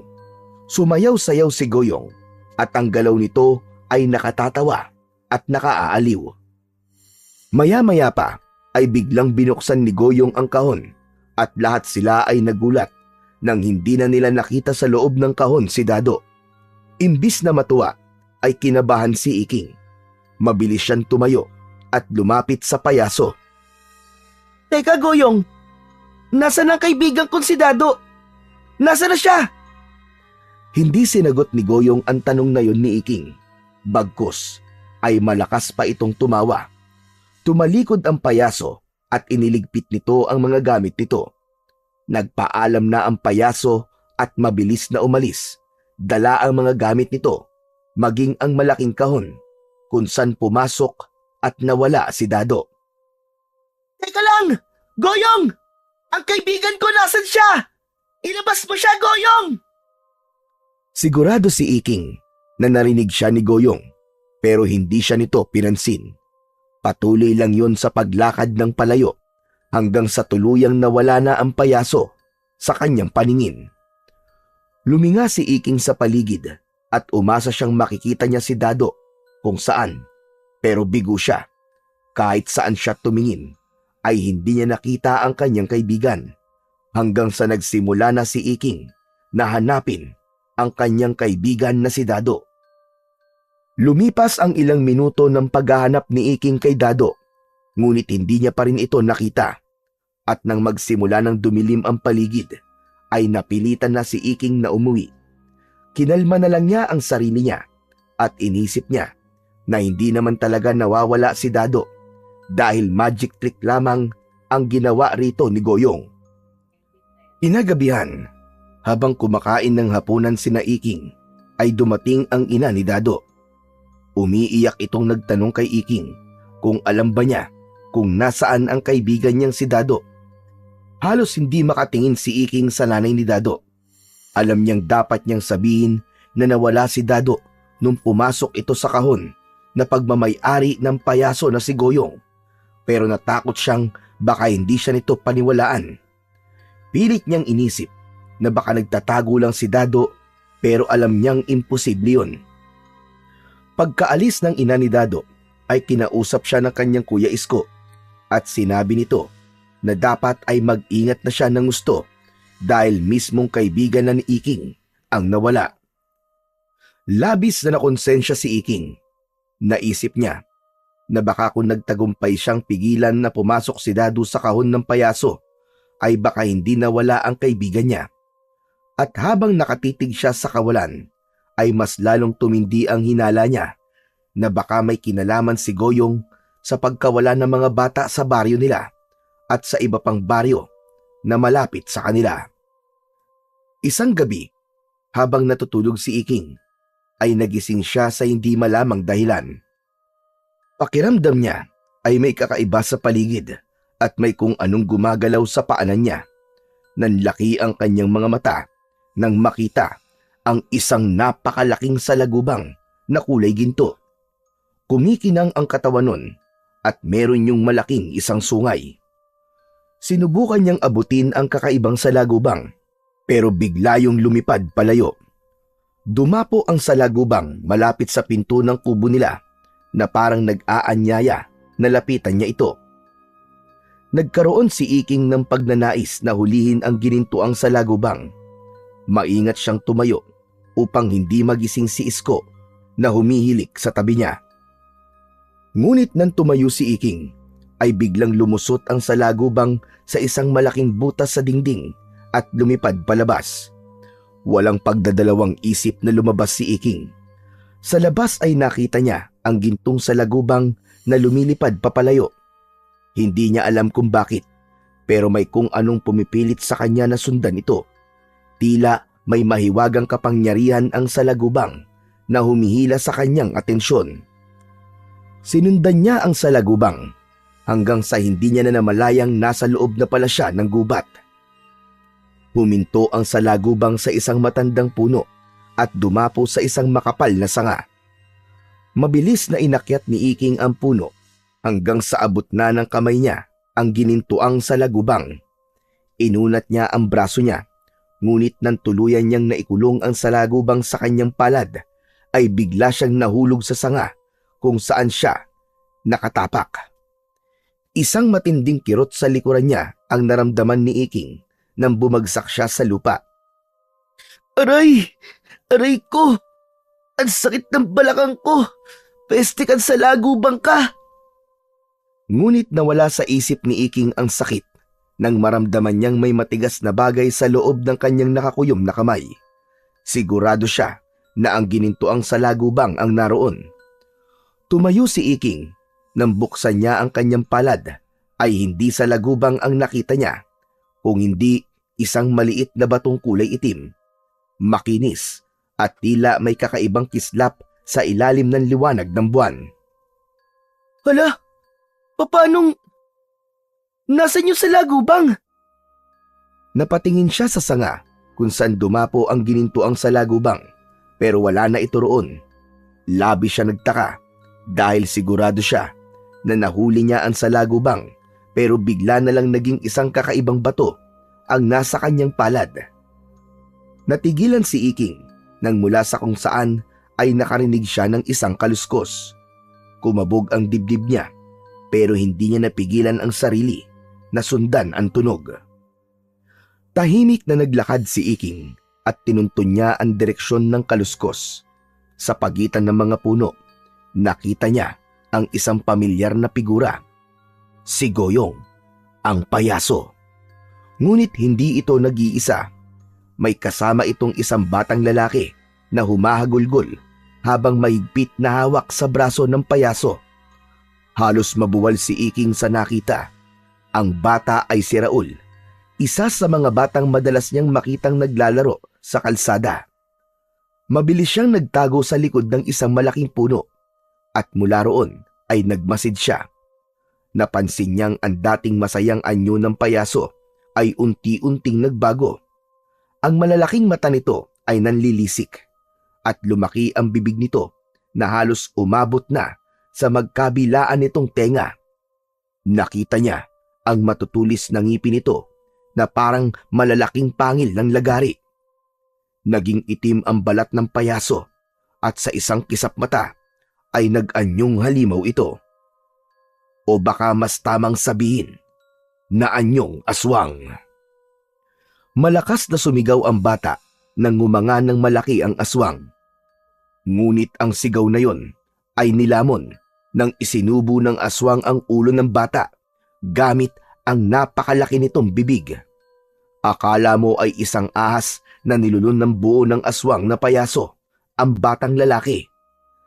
Nanigas si Iking, para siyang binabangungot habang gising. Biglang lumingon si Goyong sa direksyon niya at sa isang iglap, nagtagpo ang kanilang mga mata. Halos hindi makahinga si Iking hanggang sa mabilis siyang tumakbo palayo sa aswang. Ramdam niyang sinusundan siya ng aswang na payaso. Narinig niya ang mabibigat na yabag sa likuran niya at ang matinis at nakakakilabot nitong pagtawa sa likuran niya. Hindi niya naisip kung saan siya papunta. Ang mahalaga ay makalayo siya at makaligtas. Sa wakas ay nakalabas na ng gubat si Iking. Mas lalo niyang binilisan ng pagtakbo hanggang sa nakakita siya ng nag-iisang kubo. Walang pag-aalinlangan siyang kumatok ng malakas sa kubong yon. Tao po! Tao po! Pakiusap po, tulungan niyo po ako! May aswang po na umahabol sa akin! Tao po! Ilang saglit lang ay bumukas ang pinto at isang matandang lalaki ang lumitaw. Maputi na ang buhok nito, kulubot ang muka, matalim ang mga mata nito na para bang alam na nito kung anong panganib ang nasa labas. Agad siyang pinapasok ng matandang lalaki at isinara nito ang pinto. Mabilis na kumuha ito ng isang bagay mula sa isang kahon. Mistula yung isang agimat at isinabit yon ng matandang lalaki sa itaas ng pintuan. Nang masanay ang paningin ni Iking sa loob ng kubo, ay dun niya napagtanto kung nasan siya. May nakasabit na buntot ng pagi sa dingding. Sa isang estante naman ay merong mga bote ng langis at tuyong dahon. Walang duda, nasa bahay siya ng albularyo ng kanilang baryo na si Mang Densyo. Matagal na niyang kilala ang matanda. Dito sila madalas nagpupunta tuwing may sakit siya. Kilala siya ni Mang Densyo, kaya kahit paano ay gumaan ang loob niya. Kayo ho pala yan, Mang Densyo. Salamat po at pinapasok niyo po ako. Ano bang nangyari sa'yo? At mukhang takot na takot ka. Mang Densyo, si Goyong po. Yung payaso. Aswang po siya. Goyong! Yung dugyot na payaso na nagbibigay ng libreng palabas sa mga bata. Opo, nakita ko po mismo. May kasama po siyang bata sa gubat. Tapos,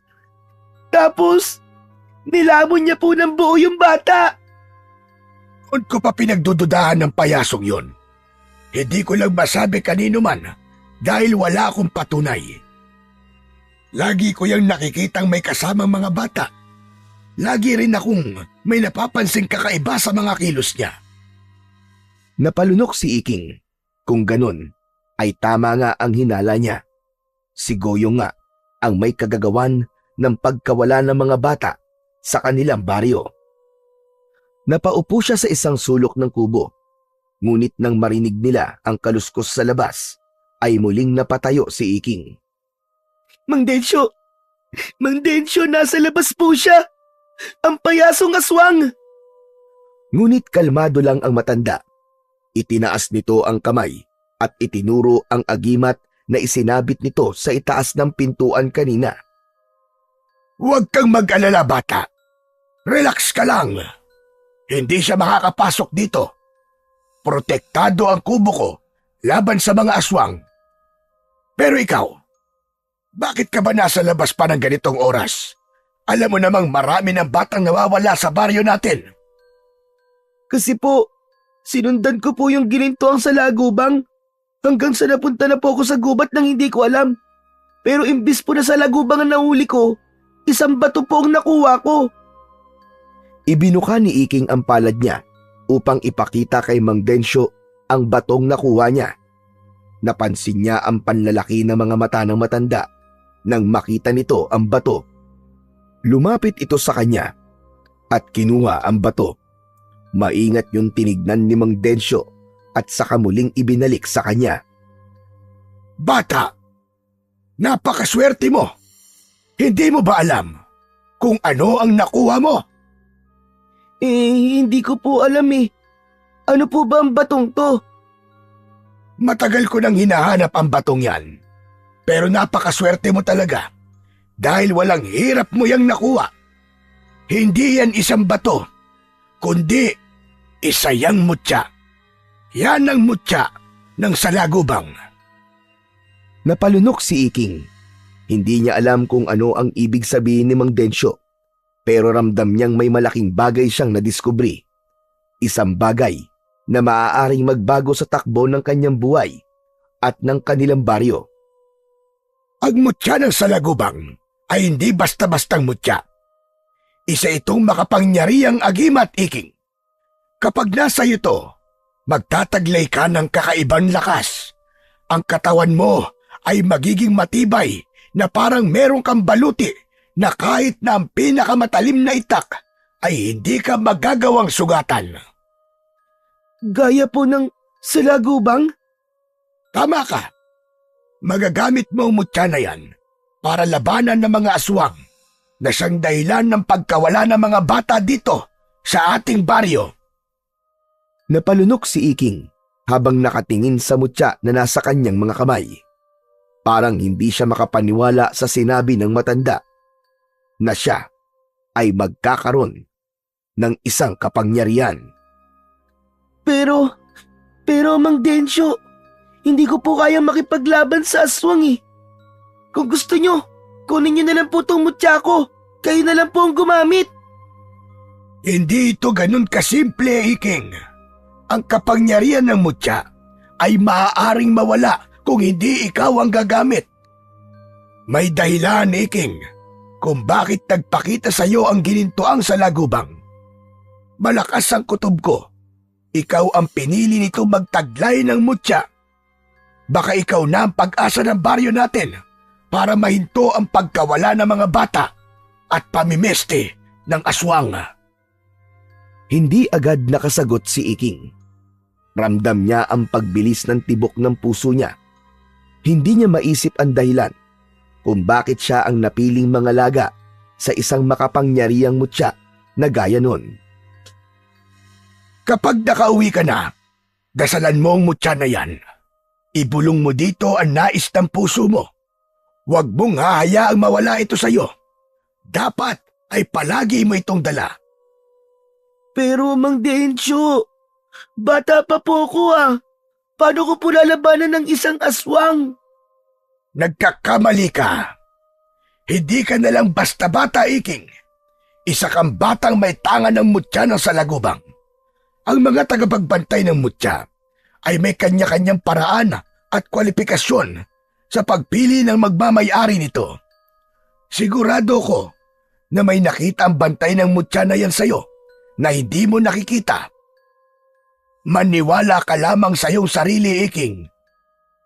Tumahimik si Iking.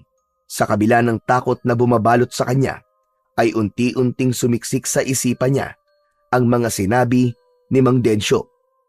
Napatingin siya sa mutya at sumagi sa isip niya si Dado na hanggang sa sandaling yun ay nawawala pa rin. Naisip niya na paano kung buhay pa ang kaibigan niya at meron pang pag-asa upang mailigtas niya ito. Kung totoo ang kapangyarihan ng mutya at kung talagang siya ang pinili nito, ay baka yun na ang pagkakataon niya upang mailigtas si Dado at ang iba pang mga batang nawawala. At higit sa lahat ay matuldukan na ang takot na bumabalot sa kanilang baryo. Madaling araw nang ihatid si Iking ni Mang Densyo sa kubo nila. Pareho silang walang imik habang naglalakad. Ngunit ramdam ni Iking ang bigat ng responsibilidad na dala niya dahil sa tanga na niya ang mutya ng salagubang. Mahigpit niyang hinawakan ng mutya ng salagubang na nasa kanyang bulsa. Pagdating nila sa bahay ni Iking ay nagpaalam na si Mang Densyo. Matapos yun ay marahan niyang binuksan ng pinto at sumilip sa loob. Tulog pa rin si Isko at malakas pa rin ang paghilik nito. Nagpasalamat siya dahil alam niya na hindi napansin ng kanyang kapatid na lumabas siya ng bahay nila. Pumasok na si Iking at maingat niyang isinarado ang pinto ng kanilang kubo. Bumalik siya sa pagkakahiga sa tabi ng kanyang kuya Isko habang ramdam niya pa rin ang malakas na kabog ng kanyang dibdib. Hindi na nagawang makatulog ni Iking.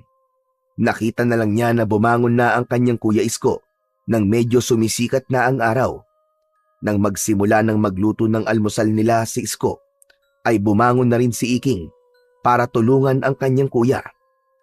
Nagulat ang kanyang kuya Isko, pero natuwa ito sa pagtulong na yon ni Iking. Bihira lang kasing magpusang tumulong si Iking sa kusina. Habang abala sila sa paghahanda, pilit na inaalala ni Iking ang lahat ng sinabi ni Mang Densyo tungkol sa mutya. Pagkatapos mag-almusal, ay nag-asikaso na ang kanyang kuya Isko para pumasok sa pabrika. Matapos yun, ay nagpaalam na ito kay Iking at agad na umalis. Nang makaalis na ang kapatid ni Iking, ay nagsimula siyang maghanap ng matibay na tali at kapirasong tela. Nakatagpo siya ng tela sa isang lumang kahon at ginupit niya yun sa tamang sukat. Maingat niyang ibinalot ang mutya ng salagubang gamit ang lumang tela. Tinalian niya yun at itinali sa bewang niya na parang sinturon. Huminga siya ng malalim bago dahan-dahang bumulong sa mutya. Mutya ng salagubang, kung ako talaga ang pinili mo, tulungan mo akong mailigtas ang kaibigan kong si Dado at ang iba pang mga bata. Tulungan mo akong wakasan ang kasamaan ng payasong aswang na yun para bumalik na ang kapayapaan dito sa aming baryo. Tulungan mo ko, mutya ng salagubang. Narinig niya ang bagyang pag-ihip ng hangin sa labas na para bang sumagot ang mutya sa kanyang mga sinabi. Matapos yun, ay hindi na nag-aksaya ng oras si Iking. Lumabas siya ng bahay nila at nagsimulang maglakad-lakad upang hanapin si Goyong. Ilang beses siyang nagpabalik-balik sa bukana ng gubat kung saan palaging nagbibigay ng libreng palabas ang payaso. Hanggang sa bandang hapon ay naabutan niya si Goyong doon na nagtatanghal sa harap ng mga bata. Nagtago si Iking sa likod ng isang puno. Habang pinapanood ang masayang palakpakan ng mga bata sa iba't ibang magic tricks na ginagawa ni Goyong. Matapos ang palabas ay naglabas ng isang mansanas ang payaso at inabot nito yon sa isang batang babae na nasa harapan. Agad yung kinuha ng bata at masaya nitong kinagatan ang mansanas. Hindi inalis ni Iking ang mata sa batang pinagbigyan ni Goyong ng mansanas. Napagtanto niya na kung sino ang bibigyan ng payaso ng mansanas ay yun ang susunod nitong kukunin. Sa pagharap ng batang babae na may hawak na mansanas ay napagtanto niya na si Duda yun na anak ng tindera ng isda sa baryo nila. Nanlamig ang katawan ni Iking. Alam niya ang ibig sabihin nun. Si Duday ang susunod na magiging biktima ng aswang na payasong si Goyong. Tahimik na lumayo si Iking, ngunit sa kanyang isipan ay buo na ang kanyang desisyon na ililigtas ang mga batang kinuha ni Goyong at panay ang dasal niya na sana ay buhay pa rin ang matalik niyang kaibigan na si Dado at ang iba pang mga bata.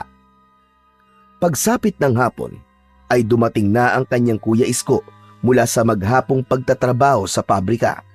Nang pumasok ito sa kubo nila, ay agad na napansin ni Iking ang dala ng kapatid niya na isang galon na kulay pula.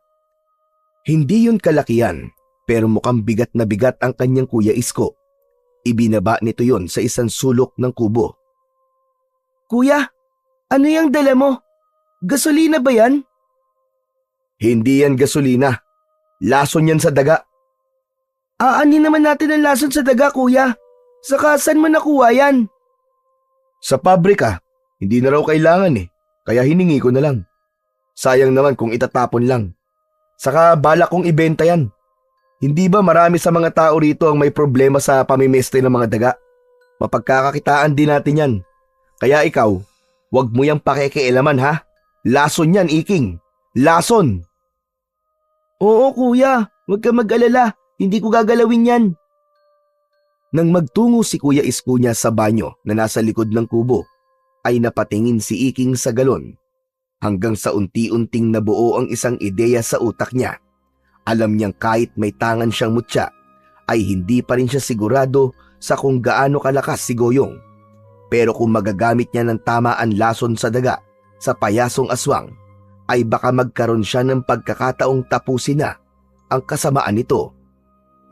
Kinagabihan, tahimik na nakahiga si Iking sa papag habang pinakikiramdaman ang mahihinang hilik ni Isko.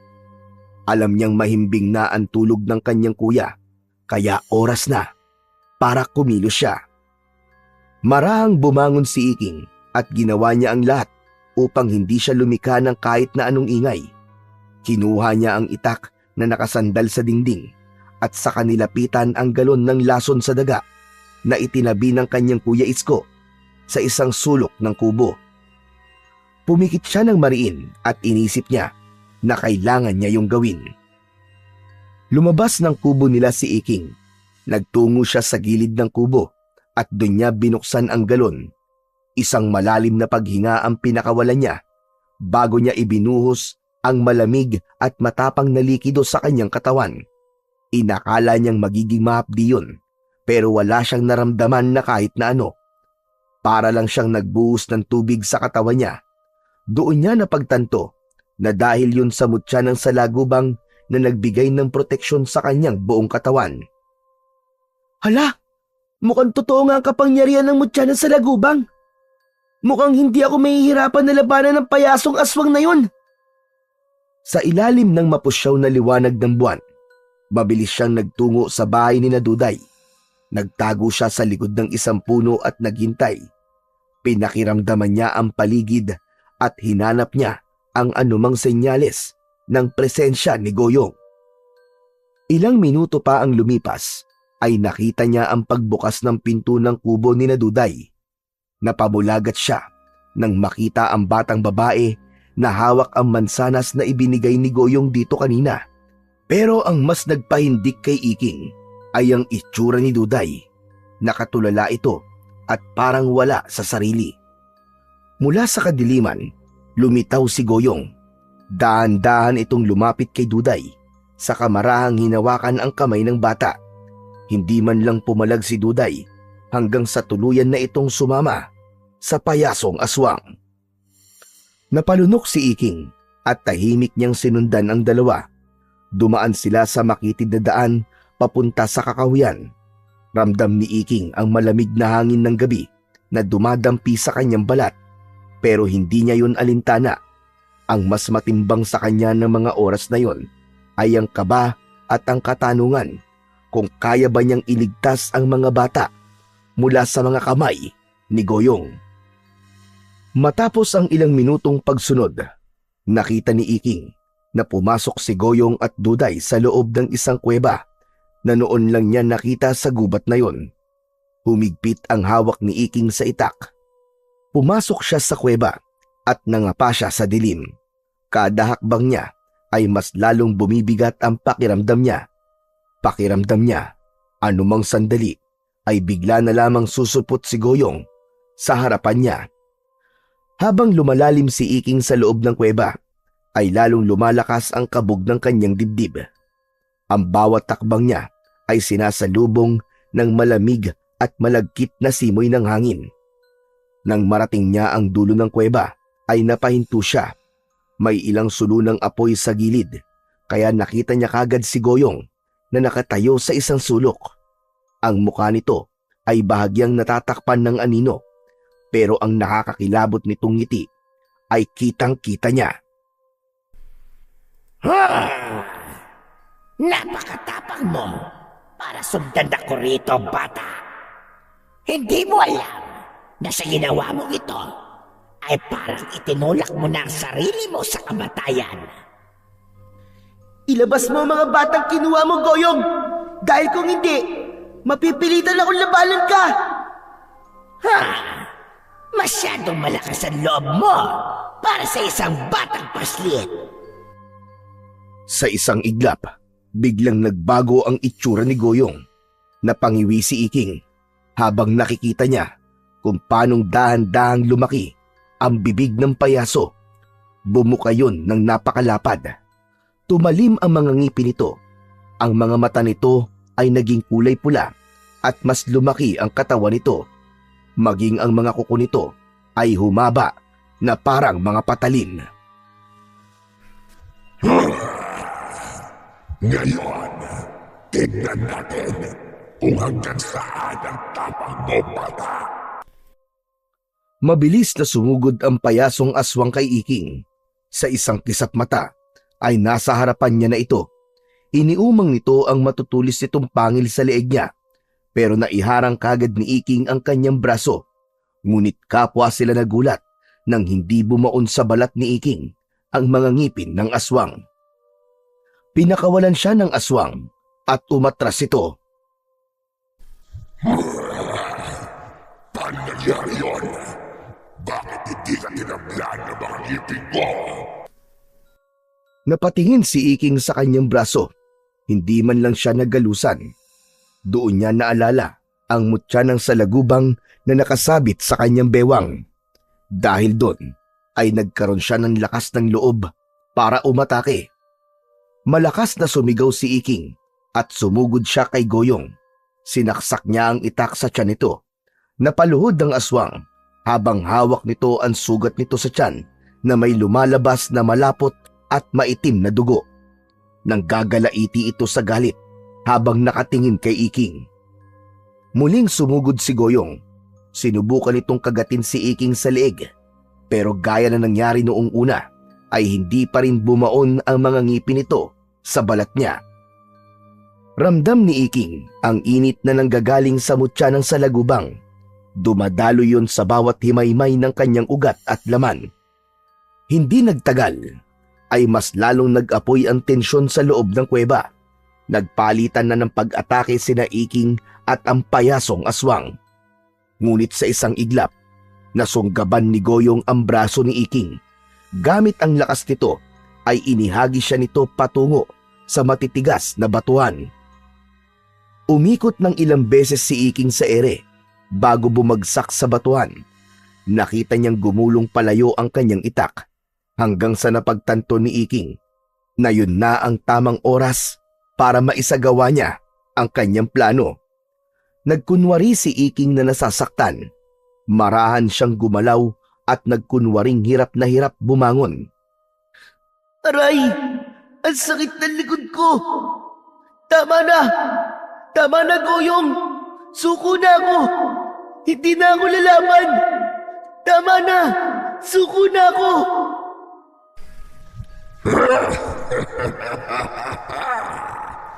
Ano, bata? Akala ko ba malakas ka? Bakit parang hindi ka na makalaban ngayon? Hindi ko alam kung anong mahika ang meron ka at hindi kita makagagdagan. Ayaw tumalab ng mga pangil ko sa'yo. Pero sigurado kong kapag kinain kita ng buo, tapos na ang laban natin.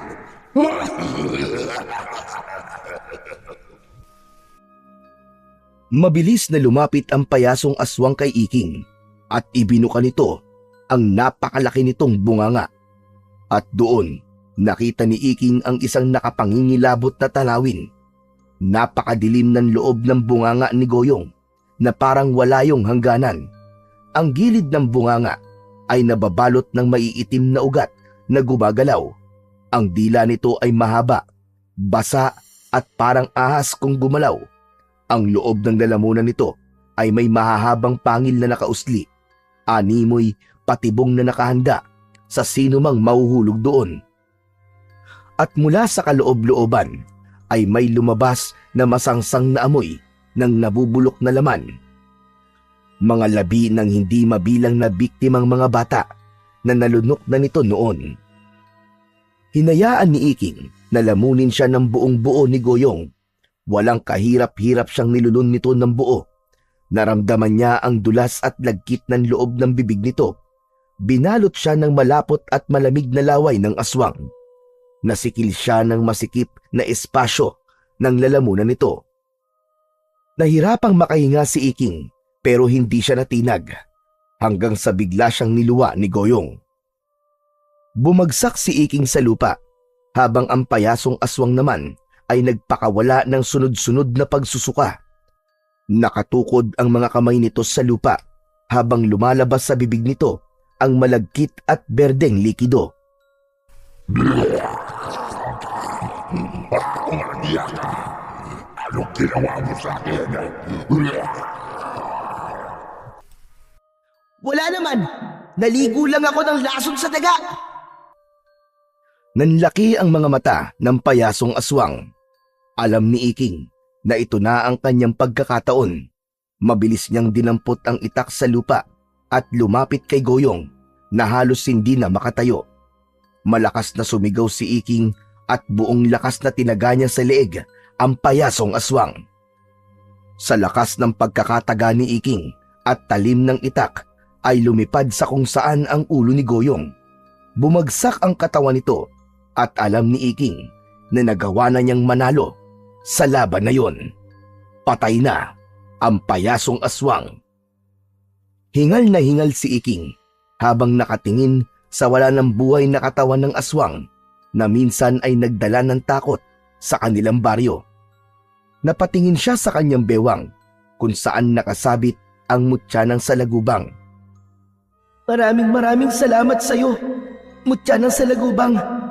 Kung hindi dahil sa'yo, siguradong patay na ako ngayon. Huminga ng malalim si Iking. Alam niyang tapos na ang laban niya sa payasong aswang, pero hindi pa tapos ang kanyang misyon. Kailangan pa niyang iligtas ang mga batang kinuha ni Goyong. Sinuyod ni Iking ng tingin ang bawat sulok ng kuweba. Malakas ang pakiramdam niya na naroon ang mga batang kinuha ng payasong aswang. Maya-maya pa ay nakarinig siya ng mahihinang pagsigaw. May umiiyak at humihingi ng tulong. Napansin niya ang isang malapad na bato sa gilid at sigurado siya na sa ilalim nun nagmumula ang mga sigaw. Nilapitan niya ang malapad na bato. Hinawakan ni Iking ang mutya ng salagubang sa kanyang bewang at hinayaan ang kapangyarihan nito na dumaloy sa kanyang buong katawan. lalo siyang lumakas at sa isang iglap, dinakma niya ang bato at buong lakas niya yung itinulak. Nang maalis niya ang malapad na bato, ay doon niya nakita ang isang malaking butas sa lupa. Hindi nag-aksaya ng oras si Iking. Kinuha niya ang isang sulunang apoy at pumasok siya sa butas. Isang mahabang lagusan ang bumungad sa kanya. Walang pagdadalawang isip na tinahak niya ang lagusang yon hanggang sa makarating sa dulo ng lagusan. At doon, nakita niya ang mga bata. Nakakulong ang mga bata sa isang kulungan na gawa sa kawayan. Marurumi ang damit ng mga bata at mukhang nangihina na. Iking! Iking! Iking, ikaw ba yan? Nanlaki ang mga mata ni Iking nang makita niya ang kaibigan niyang si Dado. Agad niya itong nilapitan. Dado! Dado! Salamat sa Diyos at buhay ka pa! Gamit ang lakas ng mutya ng salagubang, ay madaling nasira ni Iking ang kulungan. Magkakasabay na lumabas ang mga bata. Nang makalabas si Dado, ay agad siya nitong niyakap ng mahigpit. Matapos yun, ay masaya itong tumingin sa kanya. Buti na lang, Iking, at nahanap mo kami. Sinundan ko si Goyong, Dado. Kaya nalaman ko na dito niya dinadala mga batang kinukuha niya. Si Goyong! Si Goyong! Nasaan siya? Nasaan ang aswang? Wala na siya, Dado. Pinatay ko na siya. Pinatay ko na siya, Dado. Ligtas na tayo. Ano? Ikaw ang pumatay sa kanya? Pero paano? Saka na lang ako magpapaliwanag, Dado. Kailangan na muna natin makaalis dito. Matapos yun, ay iginiya ni Iking ang lahat ng batang naroon palabas ng kuweba. Makalipas ang ilang minuto, ay tuluyan nang nakalabas ang lahat ng bata at nagsimula na silang maglakad palabas ng gubat. May ngiti sa labi ni Iking dahil alam niyang makakauwi na ang mga batang yon sa kanilang mga pamilya. Matapos na mailigtas ni Iking ang mga bata sa payasong aswang, ay mabilis na kumalat sa buong baryo ang ginawa ni Iking. Pinuri siya ng mga nakatatanda, hinangaan ng mga kabataan, at higit sa lahat, ipinagmalaki siya ng kanyang Kuya Isko. Natuto na ring tanggapin ng kanyang Kuya Isko ang pakikipagkaibigan ni Iking kay Dado. Ngunit alam ni Iking na hindi pa ron natatapos ang lahat. Alam niyang marami pang tulad ni Goyong ang nagtatago sa dilim at naghihintay ng tamang pagkakataon upang umatake. Kaya sumailalim siya sa masusing pagsasanay sa ilalim ni Mang Densyo upang mapaghusay pa ang kanyang lakas, bilis at paggamit sa kapangyarihan ng mutya ng salagubang.